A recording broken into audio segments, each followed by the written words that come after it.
নমস্কার বন্ধুরা, রাখি কিচেন উইথ হোমমেড ফুড চ্যানেলে তোমাদের সকলকে আমন্ত্রণ। চিকেনের বিভিন্ন রকম প্রিপারেশনের মধ্যে অন্যতম হলো আলু দিয়ে চিকেনের ঝোল রেসিপি, যা আমাদের বাঙালির প্রত্যেকটা রবিবারে অন্যতম মেনু। সেই জন্য আজ আমি খুব সহজেই তা করে দেখাবো, আলু চিকেনের ঝোল। চলো তাহলে দেখে নেওয়া যাক।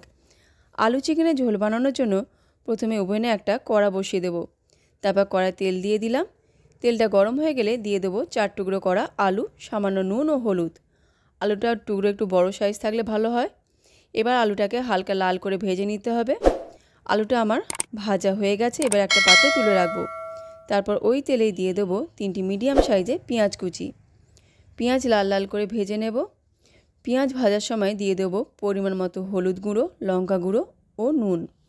এই সময় হলুদ ও লঙ্কা গুঁড়ো দিলে ঝোলের কালার খুব সুন্দর আসে, তার জন্য অন্য কিছু দেবার প্রয়োজন হয় না। পেঁয়াজটা মোটামুটি 6-7 মিনিট ধরে ভালো করে ভেজে নিতে হবে। পেঁয়াজে হালকা কালার এসে গেলে দিয়ে দিলাম 2 চামচ মতো আদা রসুন বাটা। এবার ভালো করে কষে নেব যতক্ষণ পর্যন্ত না আদা রসুনের কাঁচা গন্ধ চলে যায়।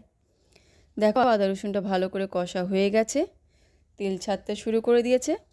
এবার দিয়ে দেবো 2টি টমেটো কুচি।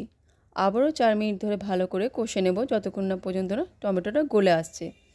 যে কোনো রান্না ভালোভাবে কষলে স্বাদটা অনেকটাই বেড়ে যায়। এবার দিয়ে দিচ্ছি পরিষ্কার করে রাখা চিকেন। এখানে আমি 800 গ্রাম মতো চিকেন নিয়ে নিয়েছি।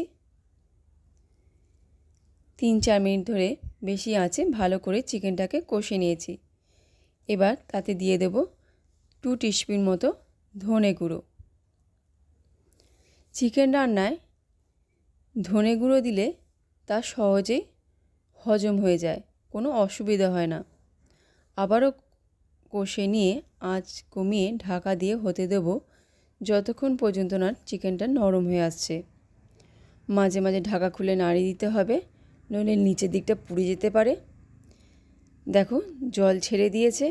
এবার আলু দিয়ে ভালো করে কষে নেব। সামান্য মিট মশলা দিয়ে দিলাম। এটা অপশনাল, আমার হাতের কাছে ছিল তাই দিয়েছি।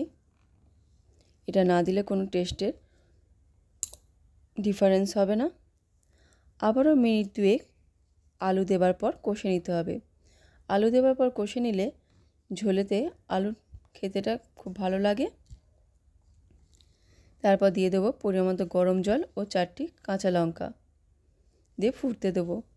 জলের পরিমাণ ততটাই দেবে যাতে চিকেনটা খুব ভালোভাবে সেদ্ধ হয়ে যায়। এবার মিডিয়াম ফ্লেমে 10 মিনিটের জন্য ফুটিয়ে নেব। দেখো পাশ থেকে সুন্দর কালার এসে গেছে। এবার ওপর থেকে ধনেপাতা কুচি ও গরম মশলা দিয়ে 2 মিনিট ঢাকা দিয়ে রাখলেই রেডি আমাদের পরিবেশনের জন্য। দেখো গ্রেভিটা কত সুন্দর দেখতে হয়েছে। আশা করি আজকের ভিডিও তোমাদের ভালো লেগেছে। ভালো লাগলে প্লিজ লাইক, কমেন্ট, শেয়ার করে আমার চ্যানেলের পাশে থেকো এবং আমার চ্যানেলে নতুন নতুন ভিডিও পাওয়ার জন্য আমার চ্যানেলটাকে সাবস্ক্রাইব করে দিও। ধন্যবাদ।